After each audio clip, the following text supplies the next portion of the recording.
Welcome, everybody. It's time for another episode of Closing the Wealth Gap because,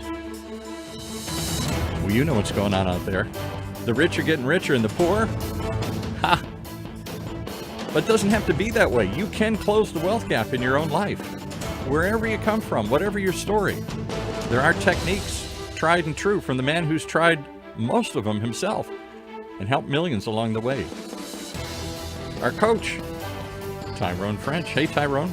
Hey, Paul, great introduction. I want to say thank you for all of our listeners that tune in and listen to us have our conversations and vent. And there's a lot of stuff going on in the world right now. So and the reason I'm kind of like jumping right into it today is because there's a topic that's been on my heart. It's near and dear, and it goes back to a lot of my listeners out there don't know that I'm a veteran. And I don't think we've ever. I'm always trying to get you to tell more of your backstory because I think it's so fascinating, the work that you did in the Navy. You just real quickly, what did you do? You did avionics. I was an avionics technician in the Navy. I went to boot camp in 1981, and I was prior to boot camp though I was in NJ ROTC, and so I was in Navy ROTC. Knew I was going to join the Navy, but I didn't know exactly what field I wanted to go into. So my recruiter said, well, hey, you know what? You can pretty much go in what's called non-designated. I didn't know what that was. Yeah, but he said, basically, I'll get you in aviation, but once you get to your command, you can figure out, the type of work that you want to do. And I was like, wow, that sounds great. So I, get to my first command. I'm stationed on this small island in the North Pacific called Guam. Yeah. I had never heard of it. But there you are. When I got there, man, it was like, oh my God, what have I done? Yeah.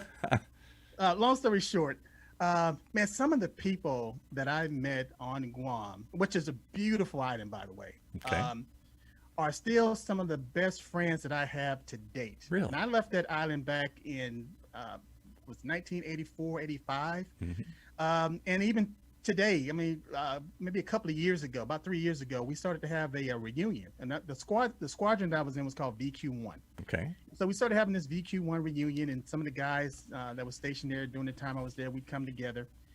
And as life would have it, and we're older now, a couple of guys had passed away. Recently, we lost a really good friend. Wow, yeah. And it made me think about my longevity and preparedness. And that's a topic nobody, when I put the title up, everybody's going to cringe and go, I don't want to talk about final expenses. Let somebody else worry about that. I can't think about I'm going to live forever. I'm a little kid. I'm not going to face the reality here.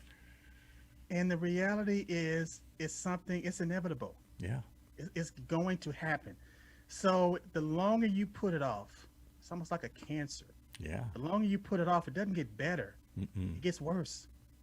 Can I tell you just a couple of quick stories from my life? So obviously I just turned 65 this past couple of weeks. And congratulations. Matter of fact, it's good that you even know that you're 65. Go ahead. Yeah.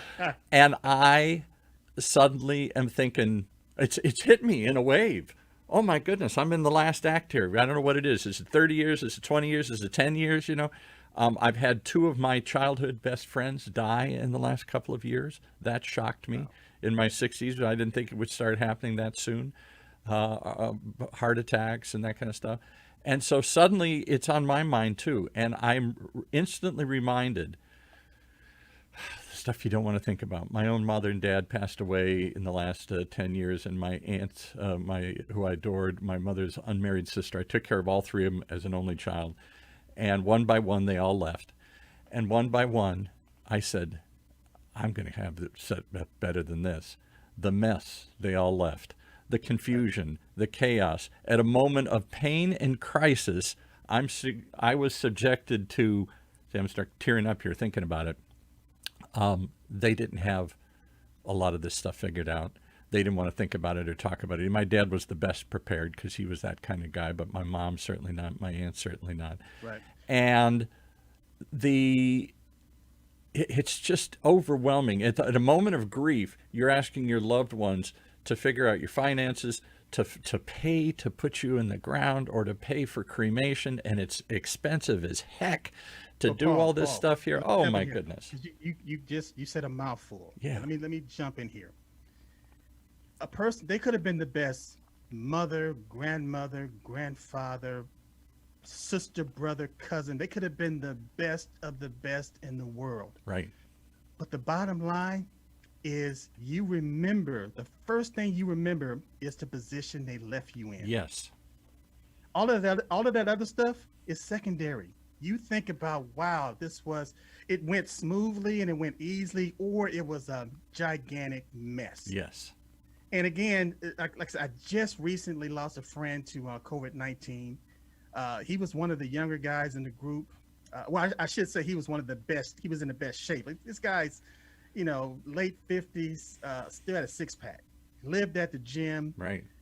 traveled, he lived his life on his own terms. Yes. And one day he's on Facebook and it's like, hey, guys, if I don't make it through this, just know that I lived a great life. And it threw me off. And so I immediately contact him. He's in the hospital, but he sounds good. We're laughing, we're talking. As a matter of fact, I told him, I said, man, I haven't laughed this hard in a long, long time. And so I said, I tell you what, I'm gonna call you back tomorrow, so, and check on you. Well, the next day, I was busy. I was thinking about a whole lot of stuff. He crossed my mind. I didn't stop what I was doing to call him. I said, oh, well, I'll give him a call tomorrow. Another friend of mine reached out to him, same thing. They were laughing and talking, having a great time. He said, well, yeah, I'll reach out to you. All of a sudden, one morning, I get a text message saying that this person had passed away. They're I was laying gone. down in bed checking my They're phone. gone. They're gone. I mean, I immediately jumped straight up. It's like, no, this can't be. I just talked to him a couple of days ago. So I'm calling him. He's not responding. Texts, messaging, emails. Nobody's responding. I go back to the group and say, hey, look, I just got some bad news. Can somebody confirm this? We had a very hard time confirming it. And so I just started tracking down the people that I knew in Maryland, to find my friend. Right. And bottom line was, ended up, he tested negative for COVID the first time they tested him, but the second time around, he was positive. And he had the symptoms, the violent vomiting, the headaches. Yeah. Difficulty breathing. Right. Yeah. But the issue was that he ended up being transported from one hospital to another, slipped into a coma, and then went into cardiac arrest and passed away. We just had the memorial service last Saturday. It was very sombering. Had it on Zoom. Yeah. His family and friends were on there. There was a lot of people in attendance, so he touched a lot of lives. But again, the narrative of this story, I keep hearing it over and over and over and over and over again with these veterans and people, passing away and not being prepared. And so there's an organization just full disclosure, I don't make a dime off the information that I'm going to present today. Okay. But it's something that people absolutely need to know. There's a program, I should say there's a service called the Funeral Consumer Guardian Society. And it's a mouthful, so I'm just going to repeat it. Yeah. It's called the Funeral Consumer Guardian Society. Okay. What they do is they help families to make sure that everything goes easy and smoothly at that time of their greatest need. And what do I mean by that? They'll contact the insurance company for you. Because a lot of times somebody will pass away and the family members, they don't even know if the person has insurance. No. They don't even, what they'll do is they'll keep those records, meaning that you can literally, once you get this service, they give you two options. Hey, we'll either send you the forms, and over a cup of coffee and with your family and friends, you can sit down and go ahead and plan out your funeral exactly the way you want it. Or we can do everything over the phone, and you can pretty much tell us how you want everything mapped out. But here's the beauty of this service. A lot of times when somebody passes away, they have to go through that loved one, so they have to go through their stuff. If it's a brother or a sister, Been there, done they it. have to go to their house and Digging, looking, trying to figure out what's there. trying to find out what's there. With the Funeral Consumer Guardian Society, what they'll do is they have a database. And so you can literally tell them to your executor or to your trustee, hey, I have this file in this file cabinet. I have this information here. I have this information there. I bank at this bank, Yes. XYZ bank. So let me just stop you again. So I went through this with my wife's father, who was a great guy, and he died a number of years ago. And his mother was the old school mother, stay-at-home wife. She knew nothing about the finances and everything. And they didn't have a lot of money. And oh my God, I was elected to go through this stuff. And he had this crazy accounting system. I don't know how he came up with it, but things were filed in weird ways all over the place. She didn't know where the bank account was. She didn't know anything about an insurance policy. He had bet a veteran. We had to investigate. There was a little thing you can get to do a headstone and some other things because he didn't want to be cremated. And at the moment of crisis, we're flying back to Pennsylvania, and we've got a weekend to figure that we're going to have a funeral, and what would he want to do, and how should we do this, and where do we do it, and suddenly where's the money, and oh my goodness, it's a lot of money, and why didn't we think of this? And it was awful. It was horrible to go through and figure out all the details you have to suddenly put together at a moment that you can't even think straight. And here's the irony of this, Paul. A lot of veterans, and that's what I want to talk about, final expenses and with veterans, right? But veterans in particular, because a lot of veterans assume that the military is going to take care of their final expenses, meaning that, okay, I served and, they're just going to take care of it. Well, no, what they're going to do in most cases, 95% of the time, they're going to give you a plot.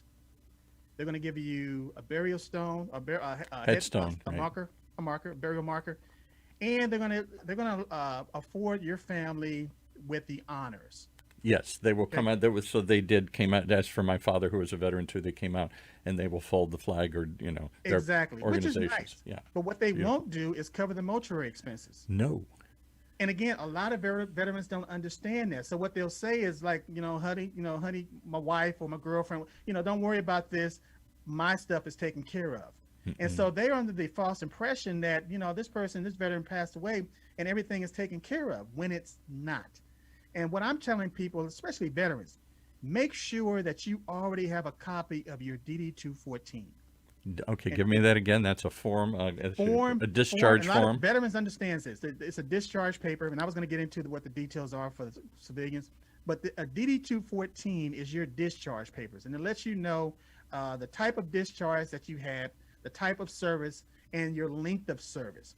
And so what they look at is, were you in the military long enough, and was your discharge of such a nature that you're entitled to this benefit? Yeah, honorable discharge. Right. Whatever. Yeah. So if your family members, when you pass away as a veteran and your loved ones don't even know what a DD-214 is, they can't even start the process. No, we didn't know where to go.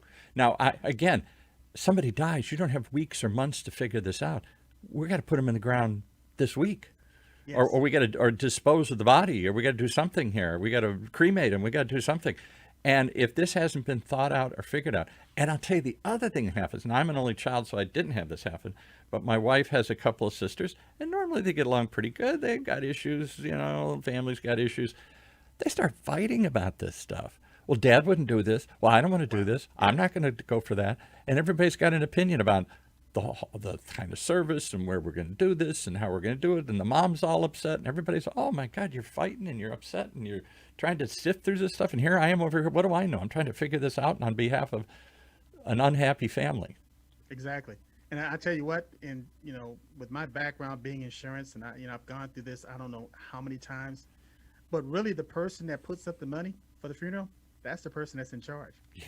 And that's the one that has the final say so. Yeah. And that's what causes a lot of the animosity in the family. Yes. Because people, they feel powerless at that point. Even though this was their dad and their mom or whatever, or brother, sister, and they felt a close connection, they have no say so as far as the how that funeral is going to be arranged. Because again, it's almost like going to dinner, and you got five people sitting down at the table, and you can't afford your meal. And when it comes time to placing the order, and they know that you can't afford certain things, there's certain items on that menu that you're just not going to get, even though you probably wanted some of those things, but because you're not And you paying for want it, to, as the people left behind, assuming that you had a close relationship and you care for these people. Let's start with that assumption that this wasn't somebody you hadn't seen or you don't like or whatever. But assuming that they meant something to you, this is your last moment to honor them. This is your last moment to do something. And so many in today's world want to shirk that duty. I'm sorry to sound like duty is an old-fashioned guy here. By God, I felt a duty to send them off in a way that was appropriate to their life, that celebrated their life, that they'd be proud of, that they didn't just disappear. Too many today, I don't know, they're just gone. What happened to your aunt, your uncle, your dad, your mom, your brother? Oh, they're gone. Where'd they go? What, did you have a funeral? Did you have anything? Oh, no, we couldn't afford a funeral. We didn't do anything. They're just gone. right, right. And again, You're kidding me. It's something like you said, Paul. It's inevitable, but people don't want to talk about it. They want to put it off. They want to, like an ostrich, they want to put their head in the ground. Yes. But these are things, especially when we're talking about closing the wealth gap and generational wealth. These are things that we have to talk about, because if you find yourself in a position where you're in a 2-income household, and now you're in a 1-income household, Yes, right. but you still have bills For a 2-income household. that reflect Yeah, two people. right. You still have even filing your taxes. We call it a widow tax. A lot of women find themselves in a worse scenario, because when they were filing their taxes, they were filing jointly. Yeah, right. But now that person is gone, so now they have to file as an individual. So my father was the exception. He thought through this. He would always take me aside periodically and say, "Here's where everything is," and he was so detailed about it that was the kind of person he was. He get left instructions. Here's the kind of I want the full Catholic service. I want these songs. I want the funny one I always said, because my dad loved to have a cocktail or two, good Irishman, and he said, and I don't want you going cheap. He said, I know you're going to try and save some money, and I don't want you going cheap. So I want the good booze. I want a big party, and I want the good booze, and I want it out displayed so everybody can see it. And I always laugh, so I made a big point. And I thought, this is my last chance to honor my father. Whatever disagreements we had, or he was a great guy. He took good care of me. We certainly had our issues along the way, like most fathers and sons of a certain era.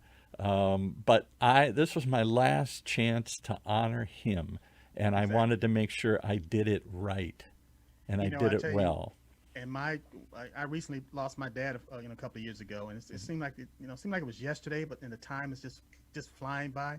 Right. But I remember sitting in the mortuary, and I had I have one sister and 5 brothers, but it was 3 brothers at the time. And I should take that back. 2 brothers at the time, my sister and my mother. And I remember we were sitting down, we were talking with the funeral director, and my mother, she said, this is the last thing that I could ever do for him. Yes. And so she meticulously just went over everything. Mm-hmm. Everything. And with me again being in the business, and I'm looking at the scale, Mm-hmm. just being practical. And my mother said, I want this, I want that, I want this, I want that. And the price of the funeral just was going up and up and up and up and up. But this is her husband. They've been together for over 57 years. Right. And so I kind of alluded to, well, Mom, we're at this amount right now. Kind of like Here's what you got, Mom, and here's where you want to go here. Yeah. But the bottom line, when it was all said and done, she got exactly what she wanted. Mm-hmm. And again, with me being in the business and understanding that for a lot of families, my job is to keep that cost as low as possible. Or to prepare for it. That's really today's show. So how can somebody prepare for it? Because first you got to be mentally prepared for it. You got to face facts. It's going to happen. And you don't want to leave this mess in somebody else's hands. And maybe you do want to leave yourself, have some vision of how this is. My mother was like, I don't care what you do with me. But my dad was, no, I want a proper send-off here. I tell you what, my dad was totally against life insurance at one point in his life. Didn't want to talk about it, didn't want to hear about it. And again, I'm in the business. I'm his son, know, and this is I started back in 1990. It's like, Dad, we need to take care of this, take care of that, do some things. Oh, I don't want to hear about that. That's just a ripoff, blah, blah, blah. Right. But he worked on his job. There was a company. I'm not going to mention the name, but some of the reps would come in, and I kind of whispered in his ear a few times and sowed some seeds. So he finally got some life insurance on himself, my mother, and my younger brothers at the time. And fast forward to I think it was 2000. Actually, it was 2001. My 19-year-old brother was killed in a car accident. Oh my goodness, yikes. And again, devastating. I was, I had to flew out to see my parents, took care of all the arrangements as far as the insurance and whole 9 yards. And the brother, the accident that they were in, the brother that was driving the car, he got arrested for vehicular manslaughter. Oof. So my mother had to bury the baby of the family, 19-year-old, and had to defend the other one. And at the time, again, I like for me, I'm first generational wealth. So, but at the time, my dad was he worked 9 to 5. He worked for somebody. He was working for the money. The money wasn't working for him. He was working for the money. Right. So he wasn't a rich man, but we had final expense insurance. Wow, and the insurance policy, not only did it take care of my brother as far as all the burial, but he also had an accidental policy. That if my brother was killed in an accident, it was double indemnity. So my mother and my father was able to bury the baby and at the same time defend the other one, my other brother, that had been arrested for vehicular manslaughter. And again, that's when I really understood that justice is not about in the United States. It's justice is green. It's how much money you have. And it's about what you can prove and what you can't prove. It's not necessarily about what's right and wrong. All right. So we had the money to get a really good lawyer, to get my out. But again, had they not had that insurance, the situation could have lost totally two. Different. Could have lost two. Exactly. So let's go through some quick ideas here on finally. So we've spent the majority of the show just trying to wake people up that it's coming, it's here. Don't stick your head in the sand. Be prepared. And what does that mean? Insurance is certainly part of it. How does that work? So the solution is, and when we say final expense insurance, we're talking about a smaller life insurance policy. It's still regular life insurance. It's considered ordinary life insurance, but it's a smaller denomination, meaning that you can get these policies for like $20,000. Right. There's a lot of popular commercials out there that'll say, well, you can get insurance for $9.95 a month. Well, what that means is that it's $9.95 per unit. So a unit is representative of 1,000. So the reason I'm putting this out there is because a lot of times I see these commercials on television and they'll say it's, final expense insurance is guaranteed acceptance. You cannot be turned down. But what they're talking about is some of those policies, you're going to have a 2-year limit when you buy the policy. Right. Now, what does that mean? It means that the policy is modified. It means you cut out there on us here. It means it's a modified coverage. If you get a modified policy and you're paying $9.95 per unit, if you want a $10,000 policy, it's going to be close to $100 a month, and it's going to have a 2-year waiting period on it. The reason people need to understand that is because a lot of times somebody will buy a life insurance policy, especially final expense, and they think that they have insurance from day one. Mm-mm. No, you have a 2-year waiting period. What that means is if you die within the first year of that policy or the second year, the insurance company can give you back the money that you put in. It's not going to pay what the contract specifies, whether it's $10,000, $20,000. They don't want to insure somebody they know is dying or that's going to go kill themselves or something else. Exactly. Well, there's a 2-year waiting period. So again, it's called incontestability. Once a life insurance policy has been enforced, especially here in California, it's incontestable after 2 years.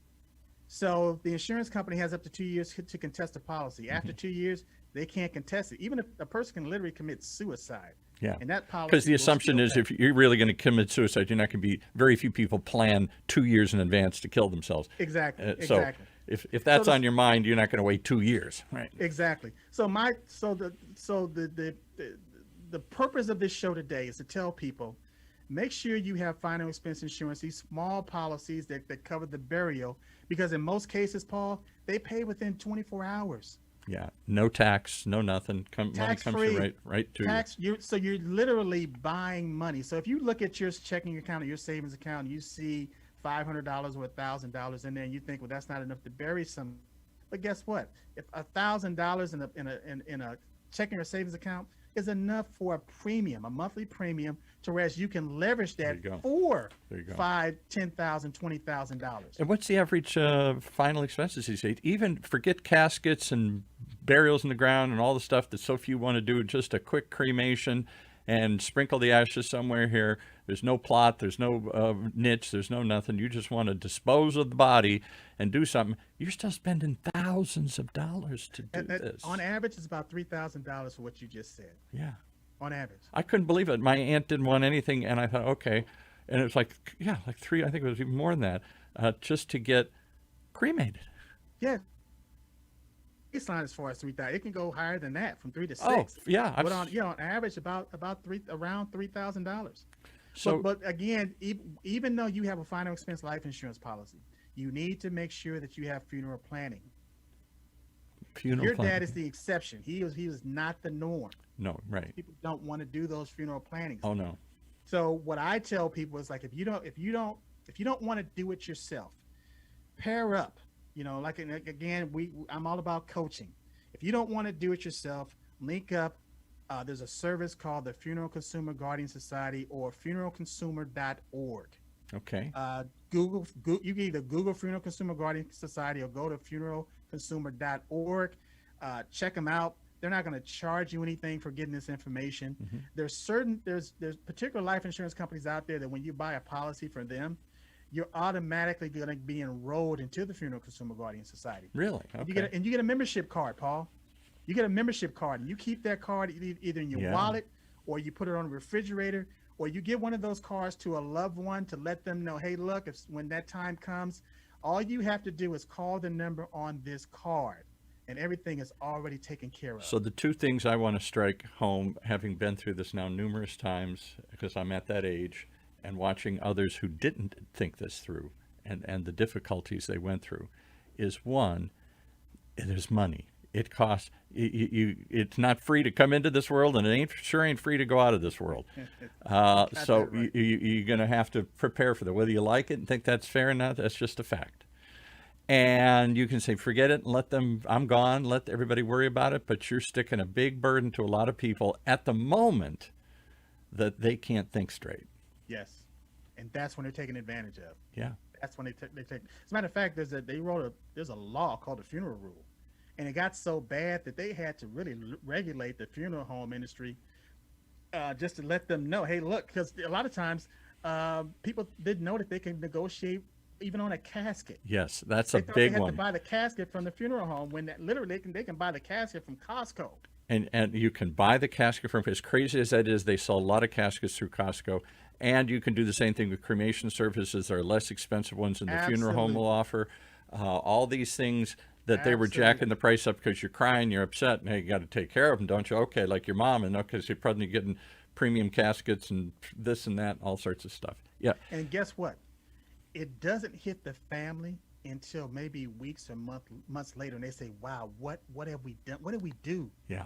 Because a lot of times they didn't have the money to pay for it, so now they got all these bills coming in. Mm-hmm. And it's like, wow, they were already struggling with two incomes. Now they're just factor it in, folks. You're going to have to face the facts that it costs money to leave this planet, dead or alive, and you better be prepared to take advantage of it for your own sake, for your own honor, for your own grace, for your own, and for those you leave behind. It doesn't seem like it's that difficult to do, but. How do they reach you if somebody else wants to? Because you obviously sell insurance, and we're not trying to promote this show to do that, but there are insurance policies you can offer people, and you sell them other people. You can give them advice on what kinds of policies you need, what kind of funds you need to have. The assumption is somebody will take care of it. The government will take care of it. The veterans will take care of the association. No, forget it. And Paul, I would like to say, though, before I give them my information, what's easy to do is easy not to do. Yeah, because it's Again, not going to happen forever. Tyrone, yeah. I'm 65. I've got another 30. You talk to me in 30 years, buddy. I don't need to hear this now. Yeah, it was the master communicator Jim Rohn said that. I heard him say that, man. It just stuck with me. It was easy to do. It's easy not to do. Yeah. So again, if you want to reach out to me, it's TYRONEFRENCH.com. There's a lot of information. There's videos on there at my particular website that you can get the information and research it. You can go to Closing the Wealth Gap. If you want to just listen to this program again, go to closingthewealthgap.net. And again, if you got any questions, please feel free to contact me, text me, email me, give me a call. There's no cost or obligation just to get information. Whether you do business with me or not, get the information that you need. Right. Well, that's why we listen to the show, to get information like this, to get slapped in the face once in a while and wake up, because there are ways to close the wealth gap or to make it worse. And this show is all about being smart, being proactive, and thinking ahead. Absolutely. All right. Well, thank you for thinking ahead on a topic nobody wants to talk about ever until it happens. And then you wonder, why didn't I do something? Well, you did. You took the first step. You listened today to Closing the Wealth Gap.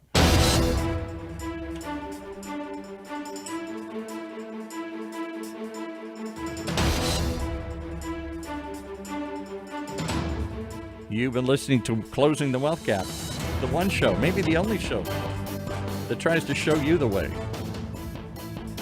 to living a better life, a financially healthy life, and preparing for the inevitability of what's coming next. Right here in Orange County's only community radio station, OC Talk Radio.net.